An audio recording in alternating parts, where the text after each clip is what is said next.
हमारी सेनाओं द्वारा की गई वेल कोऑर्डिनेटेड स्ट्राइक्स ने 9 टेररिस्ट इंफ्रास्ट्रक्चर टारगेट्स को प्रिसीजन के साथ, सटीकता के साथ हिट किया।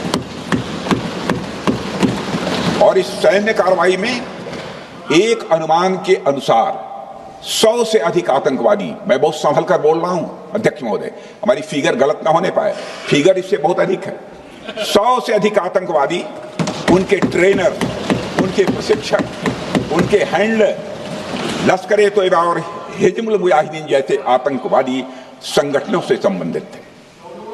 ये वही आतंकी संगठन हैं जिन्होंने पाकिस्तान की सेना और ISI का, जिन्हें खुला समर्थन प्राप्त है अध्यक्षों। वे 26 लोग जो जिनके परिवारों में आज कोई गुजर गया, वे ये भी जानना चाहता है कि 100 दिन गुजर गए और वे 5 दहशतगर्दियों को ये सरकार पकड़ नहीं पाई।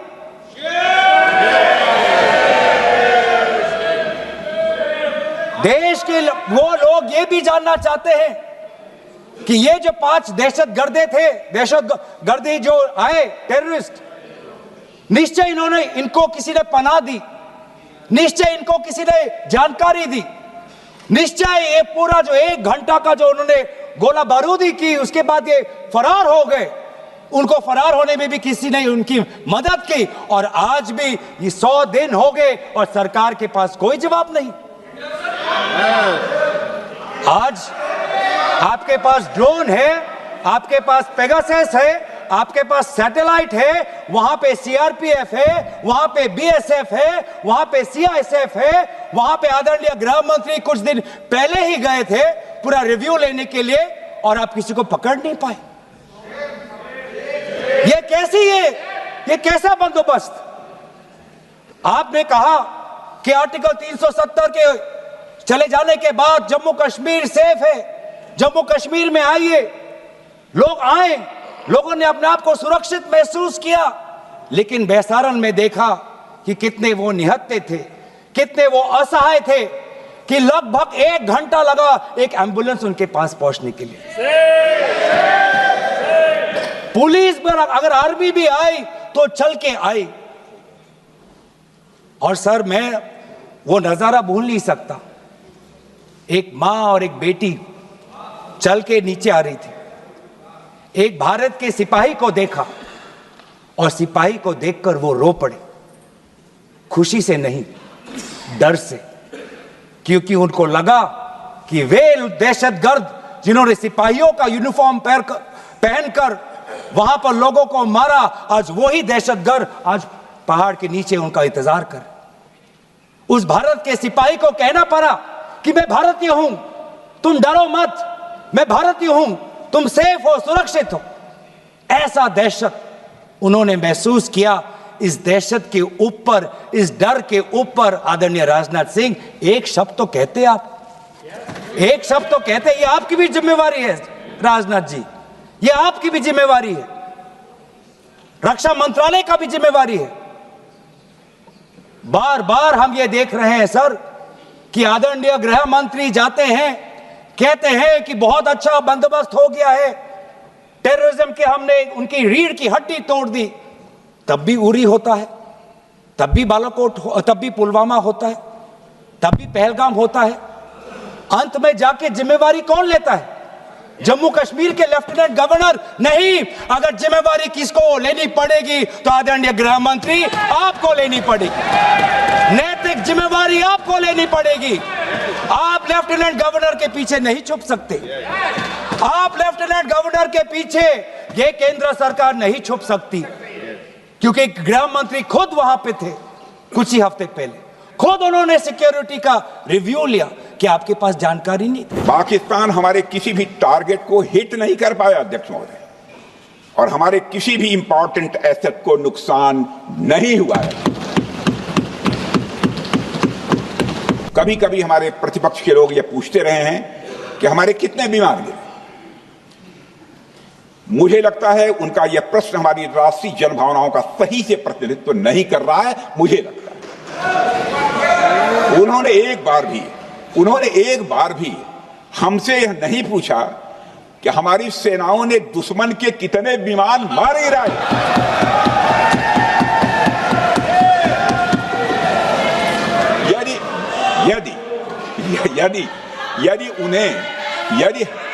यदि उन्हें प्रश्न पूछना ही है अध्यक्ष महोदय, तो उनका प्रश्न यह होना चाहिए, क्या भारत ने आतंकवादी ठिकानों को तबाह किया? तो उसका उत्तर है हाँ।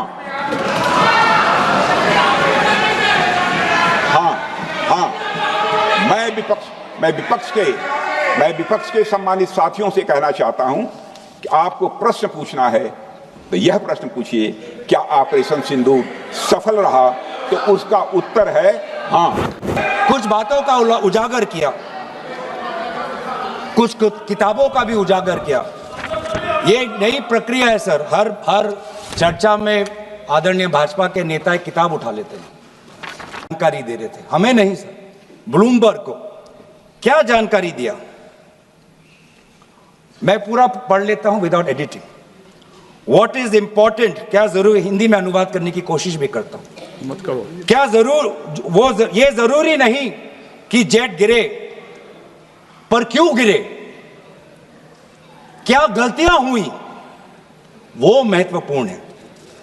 संख्या महत्वपूर्ण नहीं सर। 35 ही राफेल है देश में, 35 ही राफेल है। अगर उनमें से कुछ गिरे भी तो देखिए सर, मुझे तो लगता है कि बहुत बड़ी क्षति हुई। 35 राफेल, अगर कुछ उनमें से भी अगर कुछ गिरे तो मुझे लगता है कि जरूरी है, क्योंकि आपको लगता है कि 35 राफेल काफी है, तो अगर कुछ गिरे तो वो भी जरूरी है। और उन्होंने उसके बाद ये कहा कि ये बात अच्छी है कि हमने अपनी गलतियां को समझा, उसको सुधरा, और 2 दिन बाद हमने अपने जेट को उड़ाए और दूर से हमने आक्रमण किया। सर, ये मैं थोड़ी जानकारी चाहूंगा। हमारे पास जो हमें ये संदेश मिलता है कि दुनिया के सबसे बढ़िया और बेहतरीन लड़ाकू जहाज हमारे पास है, सबसे बेहतरीन पायलट हमारे पास है, तो सीडीएस को ऐसा क्या कहना पड़ा, ऐसा क्या परिस्थितियां हैं कि हमारे पायलट हमारे लड़ाकू जहाज क्लोज रेंज में नहीं जा सकते, उनको दूर से ही फायर करना पड़ता? ये क्या है? ये क्या पाबंदी है? ये क्या पाबंदी है कि सीडीएस को ये कह रहे हैं कि हमारे लड़ाकू जहाज ने पहले दिन गलतियां की, गलतियां हमने सुधारी और दूर से हमने आक्रमण किया। क्या हम पास से नहीं कर सकते? ये जानकारी हमें दे। हम ये जानना चाहते हैं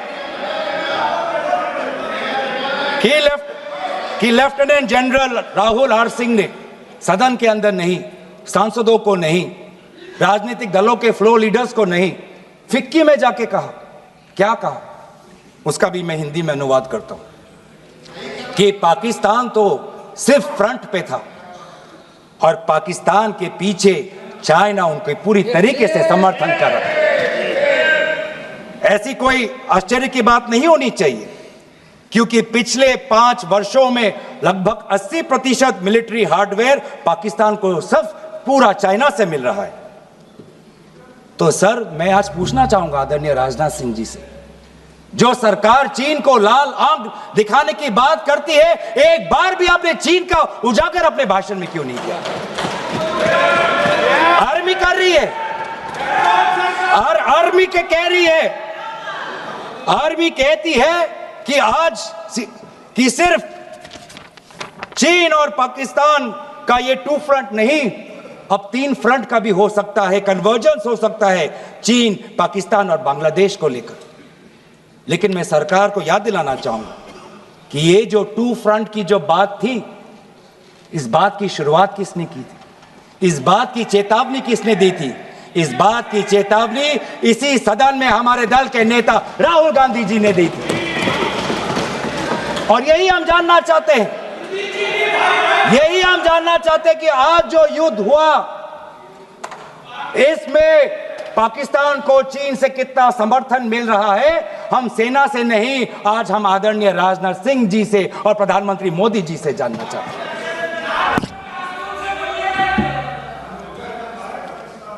और सर, इंडोनेशिया में जो डिफेंस अटैचे है, उसने तो ताज्जुब की बात कह दी। उसने क्या कहा सर?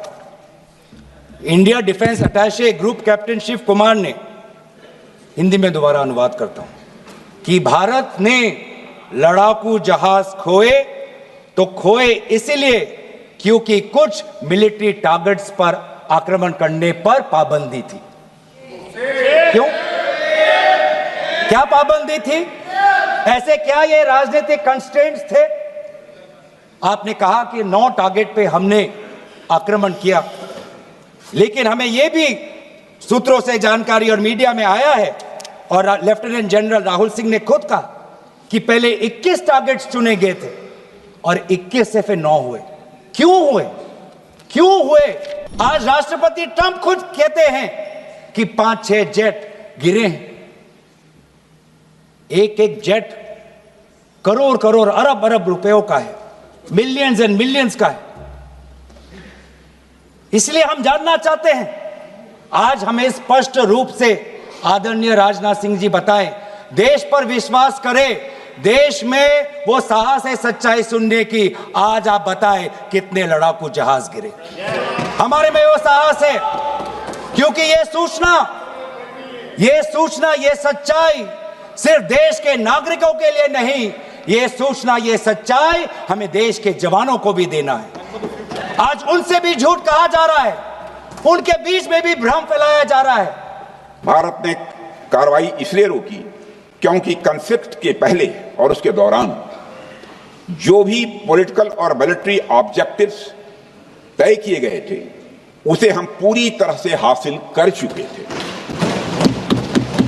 इसलिए यह कहना, यह मानना कि यह ऑपरेशन किसी दबाव में रोका गया था, यह बेबुनियाद है और सरासर गलत है।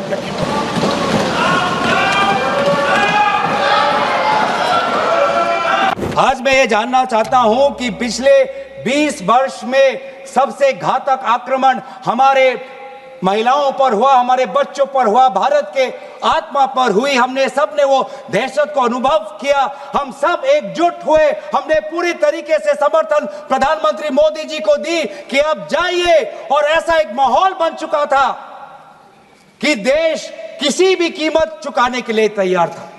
पूरा देश प्रधानमंत्री मोदी जी के साथ था, विपक्ष प्रधानमंत्री मोदी जी के साथ था। और अचानक 10 मई के दिन पे हमारे राष्ट्रदूत कहते हैं कि हम पाकिस्तान पर हमला करेंगे, और शाम के 10 मई को सूचना आती है कि पाकिस्तान के साथ अब युद्ध पर हम परिणाम दे रहे हैं, सीज फायर हो गया। क्यों हुआ? हम आदरणीय प्रधानमंत्री मोदी जी से जानना चाहते थे, अगर पाकिस्तान वाकई में अपने घुटने टिकने के लिए तैयार था तो आपने क्यों रुका? आप क्यों रुके? और किसके सामने आप झुके? किसके सामने आपने सरेंडर किया? किसके सामने आपने सरेंडर किया? वो अमेरिका के राष्ट्रपति जो 26 बार आज कह चुके हैं कि व्यापार को लेकर उन्होंने भारत और पाकिस्तान को सतर्क किया और दोनों को मजबूर किया कि वो इस जंग को छोड़े। 10 मई की सुबह सुबह जब भारतीय वायुसेना ने पाकिस्तान की मल्टीपल एयरफील्ड्स पर करारा प्रहार किया तो पाकिस्तान ने हार मानी और हॉस्टिलिटी रोकने की उन्होंने पेशकश की। यह पेशकश इस कैबिनेट के साथ स्वीकार की गई हम लोगों के द्वारा कि यह ऑपरेशन केवल पाज किया गया है, स्थगित किया गया है। यह ऑपरेशन समाप्त नहीं हुआ है अध्यक्ष महोदय। अगर पाकिस्तान की ओर से भविष्य में कोई भी मिस एडवेंचर हुआ तो यह ऑपरेशन, अध्यक्ष महोदय, मैं सदन को आश्वस्त करना चाहता हूं, दोबारा प्रारंभ हो। राहुल गांधी जी बदामी के कंटोनमेंट में गए। सर मैं बोलूं? Sir house in order. Sir house in order में sir house is not in order में रहेगा सर। टाइम लेकिन आप तथ्यों पे बोलें, गलत सूचना नहीं दे सदन में, गलत सूचना नहीं मत दे। हम बोलिए इसके ऑर्डर में लाइए सर। कोई सदन में गलत तथ्य नहीं रख सकते आप। सर मैं बोलूं सर कैमरा आएगा मेरे पे। धन्यवाद। आदरणीय अध्यक्ष महोदय, अब बात आती है ऑपरेशन सिंदूर की। आज मैं राजनाथ सिंह जी का भाषण सुन रहा था। मुझे पता नहीं चल रहा था कि राजनाथ सिंह जी जो वो भाषण दे रहे थे वो किस समय का उजागर कर रहे थे,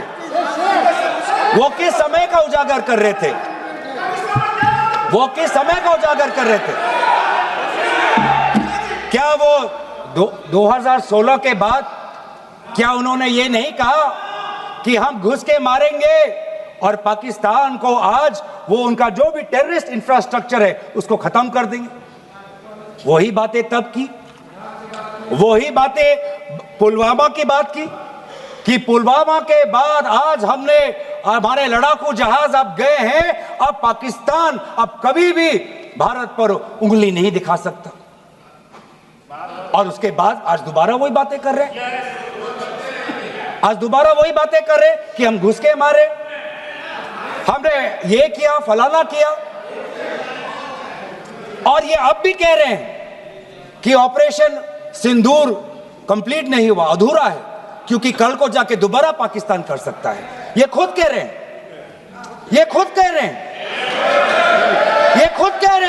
कि इसके पश्चात भी पाकिस्तान कल को जाके कर सकता है। तो ये जो सफल कैसे हुआ? फिर क्या सफल हुआ? आज ये खुद कह रहे हैं कि हमारा मकसद युद्ध का नहीं था। हम पूछना चाहते क्यों नहीं था, होना चाहिए था। आज उन्होंने खुद कहा कि हमारा मकसद जमीन लेने का नहीं था। क्यों नहीं था? पाकिस्तान ऑक्यूपाइड कश्मीर अगर आज नहीं लेंगे तो कब लेंगे? ये उन्होंने खुद कहा कि हमारा मकसद था टेररिस्ट के इंफ्रास्ट्रक्चर पर आक्रमण करना। तो क्या हमने उरी के समय नहीं किया? क्या हमने पुलवामा के समय नहीं किया? लेकिन उसके पश्चात भी पाकिस्तान का इतना साहस कि आज उन्होंने पहलगाम में जो पिछले 20 वर्षों में हमारे भारतीय नागरिकों पर सबसे दर्दनाक अगर हमला हुआ है तो आपके समय पे हुआ है। आपके समय में उरी हुआ, आपके समय में पुलवामा हुआ और आपके समय में आज पहलगाम हो रहा है। अब हमारे प्रधानमंत्री श्री नरेंद्र मोदी जी और हमारी सरकार का स्टैंड बिल्कुल क्लियर है कि टेररिज्म और टॉक्स ये दोनों साथ नहीं चलते, क्योंकि सभ्य मुल्कों के बीच बातचीत होती है अध्यक्ष महोदय, लोकतांत्रिक देशों में बातचीत होती है, पर एक ऐसा देश जिसके वजूद में लोकतंत्र का एक कतरा भी न हो और सिर्फ रिलीजियस फैनेटिसिज्म, टेररिज्म और हेट्रेड अगेंस्ट इंडिया हो, उसके साथ संवाद किसी भी सूरत में नहीं किया जा सकता। और सर बात में आती है विदेश नीति की। किस मुंह से हम कहें कि विदेश नीति आज सफल हुआ है? किस मुंह से कहें? ये आदरणीय राजनाथ सिंह जी शंगीला में जो डायलॉग हुआ, उस डायलॉग में जो ड्राफ्ट जो आया जिसको भारत सरकार ने नकारा, वो ड्राफ्ट बनाने में हमारे ही कुछ सहयोगी देश थे जिनका नाम मैं नहीं लेना चाहूंगा, लेकिन ऐसे देश जिसको हम परंपरागत दोस्त हम मानते हैं, ट्रेडिशनल एलाइज मानते हैं, आज उन्होंने भी इंडिया और पाकिस्तान को हाइफिनेट कर दिया। और आप ये शब्दों के खेल से आप खुश हो कि ब्राजील के डॉक्यूमेंट में पाकिस्तान, ये जम्मू कश्मीर का पाकिस्तान का भी नहीं, ब्राजील के डॉक्यूमेंट में सिर्फ जम्मू कश्मीर में जो दहशतगर्दी हुई उसी की निंदा हुई, पाकिस्तान की निंदा नहीं हुई। पर आप उससे खुश हो? अगर आप उससे खुश हो तो मैं जानना चाहूंगा जो $1 बिलियन का आर्थिक सहायता IMF ने दिया पाकिस्तान को, उस पर आपको क्या कहना है? हम जानना चाहेंगे जो ADB एशियन डेवलपमेंट बैंक से 800 मिलियन का आर्थिक सहायता जो मिलेगा पाकिस्तान को, आज भारत उस पर क्या रवैया है? वर्ल्ड बैंक का जो $40 मिलियन आ रहा है, और ये पैसा किसको जाएगा सर? पाकिस्तान की नेतृत्व उनकी जनता या उनकी चुनी हुई सरकार नहीं, पाकिस्तान की सरकार का जो रिमोट कंट्रोल है वो पाकिस्तान की सेना के पास है। तो ये सारा पैसा वहीं जाएगा जहां पर हमने मिसाइल गिराई। तो क्या इतना भी हम नहीं कर पाए? क्या इतना भी ताकत नहीं? क्या इतना भी विश्व गुरु में लोगों का विश्वास नहीं, देश अंतर्राष्ट्रीय नेताओं का विश्वास नहीं कि आईएमएफ का एड ना जाए पाकिस्तान के पास, वर्ल्ड बैंक का एड ना जाए पाकिस्तान के पास, एडीबी का एड ना जाए पाकिस्तान के पास? आप में इतना भी ताकत नहीं कि एक देश ने पाकिस्तान को टेरर स्टेट का दर्जा नहीं दिया। एक देश ने आज FATF financial action task force में, जिससे बहुत नियंत्रण पाकिस्तान पे पड़ती थी, आज उससे वो 2022 में निकल आई ग्रे लिस्ट में। क्या वो डालेंगे? तो इसीलिए आज हम ये मांग करते हैं कि सरकार अब डरिए मत, सच्चाई से डरिए मत। उस दिन भी देश सरकार के साथ दहशतगर्दी के खिलाफ खड़ा था, विपक्षी दल सरकार के साथ खड़े हैं, और आज भी दहशतगर्दी के खिलाफ सच्चाई के पक्ष में देश और विपक्ष आज सरकार के साथ। ಸನ್ಮಾರ್ಗ ನ್ಯೂಸ್ ಚಾನೆಲ್ನ ಕಾರ್ಯಕ್ರಮವನ್ನ ನಿಮ್ಮ ಗೆಳೆಯರಿಗೆ, ಸಂಬಂಧಿಕರಿಗೆ ಕಳಿಸಿಕೊಡಬೇಕು. ಅವರಲ್ಲೂ ಸಬ್ಸ್ಕ್ರೈಬ್ ಮಾಡುವಂತೆ ಹೇಳಬೇಕು. ನಿಮ್ಮ ಮನೆಯವರಲ್ಲೂ ಹೇಳಬೇಕು. ಸುದ್ದಿಗಳ ಸಂತೆಯಿಂದ ಸತ್ಯದ ಸುದ್ದಿಯನ್ನ ಹೆಕ್ಕಿಕೊಡುವ ನಮ್ಮ ಪ್ರಯತ್ನ ಮುಂದುವರಿಯಬೇಕಾದ್ರೆ ನೀವು ಇಷ್ಟನ್ನಾದರೂ ಮಾಡಲೇಬೇಕು. ನೀವು ಶಕ್ತಿಯನ್ನು ಕೊಡಿ, ನಾವು ಸತ್ಯವನ್ನ ಕೊಡ್ತೇವೆ. Thank you.